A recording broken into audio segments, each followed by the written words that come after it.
তাৰ পৰা আজি 2026 চনৰ আজি দিনটোলৈকে অসম বিধানসভাই দেশৰ সংসদীয় গণতন্ত্ৰ বা প্ৰতিনিধিত্বমূলক গণতন্ত্ৰ ৰিপ্ৰেজেন্টেটিভ ডেমক্ৰেসি ইয়াত বহু গুৰুত্বপূৰ্ণ ভূমিকাই নহয় গুৰুত্বপূৰ্ণ অৱদান আগবঢ়াইছে। গতিকে আমি ভাৰতৰ ভিতৰত এখন অতি পুৰণি ক'ব লাগে এখন গুৰুত্বপূৰ্ণ বিধানসভাৰ প্ৰতিগৰাকী আমি নিৰ্বাচিত সদস্য। গতিকে জনতাই বহু আশা আকাংক্ষাৰে আমাক নিৰ্বাচিত কৰিছে। জনতাৰ মনৰ ভাৱ আমি বিধানসভা কেনেকৈ গুণগুণাব পাৰোঁ, ভাইব্ৰেট কৰিব পাৰোঁ, কেনেকৈ আমাৰ সমস্যাবিলাক সমাধানৰ দিশত চৰকাৰৰ দৃষ্টি আকৰ্ষণ কৰিব পাৰোঁ, এই গোটেই কথাবিলাক আমি লাহে লাহে কেৱল আমি নিয়ম নীতি পঢ়িলেই নহয়, নিয়ম নীতি আছে, সদন কেৱল নিয়মৰ মাজতে চলে এনেকুৱা নহয়, সদন কেতিয়াবা পৰম্পৰা অনুসৰিও চলে। বোথ ৰুলছ এণ্ড কনভেনশ্যনছ নিয়ম আৰু পৰম্পৰা অনুসৰি সদন পৰিচালিত হয়। কেতিয়াবা নিয়ম বনোৱাসকলে নিয়ম ভাঙে আৰু কেতিয়াবা নিয়ম ভঙাসকলে নতুন নিয়ম বনায়। এইটো এটা আমাৰ কণ্টিনিউৱাছ আমাৰ যিটো আমাৰ বিউটিফুল ডেমক্ৰেসি অত্যন্ত সুন্দৰ আমাৰ ভাৰতৰ যি গণতন্ত্ৰ, যিহেতু ভাৰতবৰ্ষ আমি সকলোৱে এইটো স্বীকাৰ কৰোঁ বা বিশ্বই স্বীকাৰ কৰে যে India is the mother of democracy. Bharatvarsha গণতন্ত্ৰৰ জননী। আমাৰ যি সভ্যতা, আমাৰ যি সংস্কৃতি, আমাৰ যি ইতিহাস, এই ইতিহাস সভ্যতা সংস্কৃতিয়ে গণতান্ত্ৰিক প্ৰমূল্যবোধক সদায় আগস্থান দি আহিছে। সেইকাৰণে আমি জনপ্ৰতিনিধি যদিও সমষ্টিক প্ৰতিনিধিত্ব কৰিছোঁ, কিন্তু আমাৰ ভূমিকা সমগ্ৰ অসমখনৰ কাৰণে থাকিব, সমগ্ৰ দেশখনৰ কাৰণে থাকিব, সমগ্ৰ সমাজৰ কাৰণে থাকিব। গতিকে নিশ্চিতভাৱে আমি নিজৰ সমষ্টিৰ কথা চিন্তা কৰিমেই, কিন্তু ৰাজ্যখনৰ সামগ্ৰিক দিশ বা দেশখনৰ চিন্তা আমাৰ প্ৰতিগৰাকী নিৰ্বাচিত জনপ্ৰতিনিধি বা বিধায়কৰ মনত সদায় জীৱন্ত হৈ থাকিব লাগিব।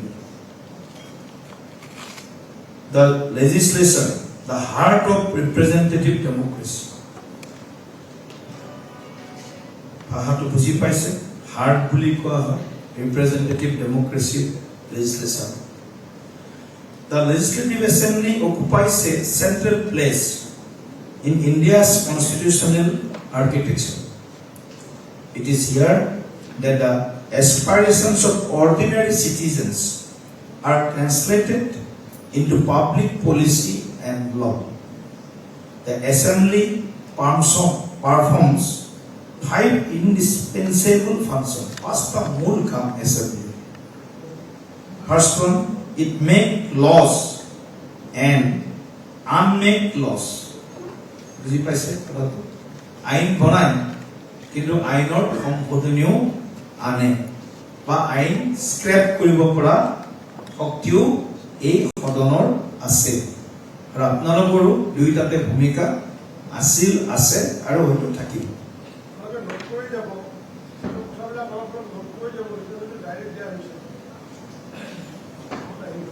Second, it scrutinizes the executive and make them accountable.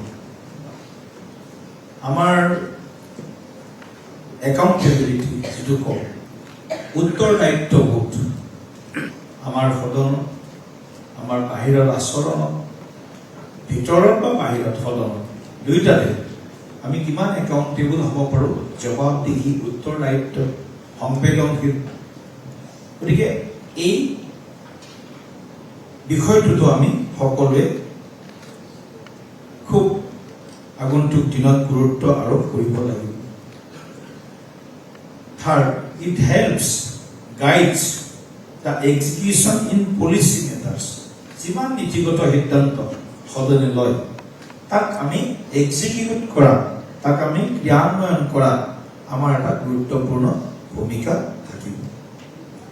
Fourth, it raises people's grievances, issues for redressing. ৰাইজৰ যিমান আশা আকাংক্ষা আছে এইবিলাক আমি সদনৰ ভিতৰত আমি আমাৰ বিভিন্ন যি আমাৰ সুবিধা আছে এই সুবিধাবিলাকৰ কথাও মই চমুকৈ আপোনালোকৰ আগত জানে আপোনালোকে কথাটো আকৌ এবাৰ অনুকুৱাই দিছোঁ খুব কম সময়ৰ ভিতৰত। আমি জানো যে সদনত প্ৰশ্নোত্তৰ এটা গুৰুত্বপূৰ্ণ শিক্ষা। কুৱেশ্যন আমাৰ দুই প্ৰকাৰৰ প্ৰশ্ন থাকিব, ষ্টাৰ্ট কুৱেশ্যন এণ্ড আনষ্টাৰ্ট কুৱেশ্যন, তৰা চিহ্নিত আৰু তৰাবিহীন প্ৰশ্ন। আণ্ডাৰ ৰুল 32 অসম বিধান বা এছেম্বলি যি বিজনেছ চলে, বিধানসভা যি কাৰ্যক্ৰমণিকা চলে, আণ্ডাৰ ৰুল 32 প্ৰশ্নোত্তৰ সত্ৰ এটা গুৰুত্বপূৰ্ণ সত্ৰ আমাৰ কাৰণে। তৰা চিহ্নিত প্ৰশ্ন 50টা প্ৰশ্ন আলোচনাৰ বাবে লোৱা হয়, তৰাবিহীন প্ৰশ্ন আৰু 20টা প্ৰশ্ন আমি তৰা চিহ্নিত প্ৰশ্ন। 20টা প্ৰশ্ন বেলতযোগ্য হয়, 50টা প্ৰশ্ন বেলতযোগ্য হয়। কেতিয়াবা আমাৰ মাজত আমি দেখো বহুতৰ প্ৰশ্ন সদায় আহে, কেতিয়াবা কিছুমানৰ নাহে, কেতিয়াবা বহুত দেৰিকৈ আহে। নতুন বিধায়কসকলে আমি যেতিয়া নতুন সাংসদ হৈছিলোঁ তেতিয়া আমাৰ প্ৰশ্ন আছিল, আমাৰ প্ৰশ্নই নাহিছিল। ষ্টাৰ্ট কুৱেশ্যন আমাৰ নাহে, মনটো বেয়া লাগে। ষ্টাৰ্ট কুৱেশ্যন হ'লে ডাইৰেক্টলি মন্ত্ৰীক প্ৰশ্ন সুধিব পাৰোঁ, ডাইৰেক্টলি মন্ত্ৰীয়ে ইয়াৰ জবাব দিব পাৰে, উত্তৰ দিব পাৰে। গতিকে ষ্টাৰ্ট কুৱেশ্যনৰো চিষ্টেম আছে, গোটেই চিষ্টেমখিনি ক'লে বহুত সময় লাগিব। গ্ৰুপিঙৰ চিষ্টেম আছে, কিছুমান আমি গ্ৰুপ কৰি ল'ব পাৰোঁ, MLA সকলৰ মাজতো আমি গ্ৰুপ কৰিব পাৰোঁ। গ্ৰুপ কৰি আমি কিছুমান প্ৰশ্নবিলাক হয়তো বেলেগ বেলেগ হ'ব। ধৰক 4টা ডিপাৰ্টমেণ্টৰ এটা গ্ৰুপ বনাব, ইয়াতো আছে এইটো চিষ্টেম, বা 5টা ডিপাৰ্টমেণ্ট। গতিকে তাতে আমি একেলগে গ্ৰুপ কৰিও কিছুমান প্ৰশ্ন একেলগে আমি দিব পাৰোঁ। তেতিয়া যেতিয়া প্ৰশ্নটো চিলেক্ট হ'ব, বেলতত আহিব, তেতিয়া আমাৰ আটাইকেইজন MLA নাম আহিব, 2জনৰ বা 3জন। এটা প্ৰশ্ন চেম প্ৰশ্ন, একে লাইনৰ প্ৰশ্ন, 2জনৰ নাম আহিব। যেতিয়া আপোনালোকৰ প্ৰশ্নোত্তৰ আহিব 2জন MLA নাম আহিব, আমাৰ 2জন সাংসদ বা 3জন বা 15জন MP পৰ্যন্ত নাম আহিব। 15জন MP এটা প্ৰশ্ন কৰিছে, এটা প্ৰশ্ন, সেইটো আনষ্টাৰ্ট তৰাবিহীন। আৰু ষ্টাৰ্ট কুৱেশ্যনটো অকল ইণ্ডিভিজুৱেল, এজনৰ আহে, 20টা আহে। লোকসভাতো 20টা, বিধানসভাতো 20টা, একেই চিষ্টেম, বেলট চিষ্টেম, বেলটৰ জৰিয়তে আহে, এইটো আপোনালোকে জানে। ইয়াৰ পিছত আপোনালোকে জানে আণ্ডাৰ ৰুল 23B আমাৰ এটা বিশেষ সময় নিৰ্ধাৰণ কৰিছে। আণ্ডাৰ ৰুল 23B এইটো সদস্যৰ সময়, মেম্বাৰ্ছ টাইম। এইটো তো সদস্যৰ সময়, এই নিয়মৰ অধীনত প্ৰথমবাৰৰ বাবে নিৰ্বাচিত সদস্যই তেখেতৰ সমষ্টিৰ 3টা প্ৰধান সমস্যাৰ ওপৰত বিভাগীয় মন্ত্ৰীৰ দৃষ্টি আকৰ্ষণ কৰিব পাৰিব।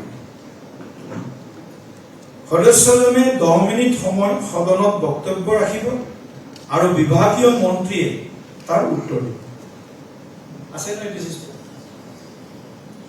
অধ্যক্ষ মহোদয়ে এদিনৰ বাবে এনেকুৱা 2খন জাননীহে বিবেচনা কৰিব। 10জনে যদিও জাননী দিয়ে, সকলোৰে প্ৰশ্ন, সকলোৰে কথা, সকলোৰে উত্তৰ মন্ত্ৰীয়ে দিব নোৱাৰিব, কাৰণ সময় কথা আছে। সেইকাৰণে 2খন জাননী অধ্যক্ষ মহোদয়ৰ, এইটো তেওঁৰ নিজৰ অধিকাৰৰ বিষয়, তেওঁ 2খন জাননী ইয়াৰ পৰা বাছনি কৰিব। আৰু নিৰ্বাচিত সদস্যসকলে 750টা শব্দৰ ভিতৰত সমস্যাসমূহৰ চমু বিৱৰণ 3 দিনৰ আগতে অধ্যক্ষক জমা দিব লাগে। এইটো ঠিকেই কৈছে ঠিক কৈছে, ঠিক আছে। গতিকে এইখিনি কথা বুজি পালে। এতিয়া আন এটা আণ্ডাৰ ৰুল 54 54 নিয়মাৱলীৰ অধীনত কলিং এটেনশ্যন, মনোযোগ আকৰ্ষণ বুলি আন এটা শিতান আছে বিধান। আপোনালোকে লাহে লাহে গম পায়, চিনিয়ৰ চবে জানে কলিং এটেনশ্যন।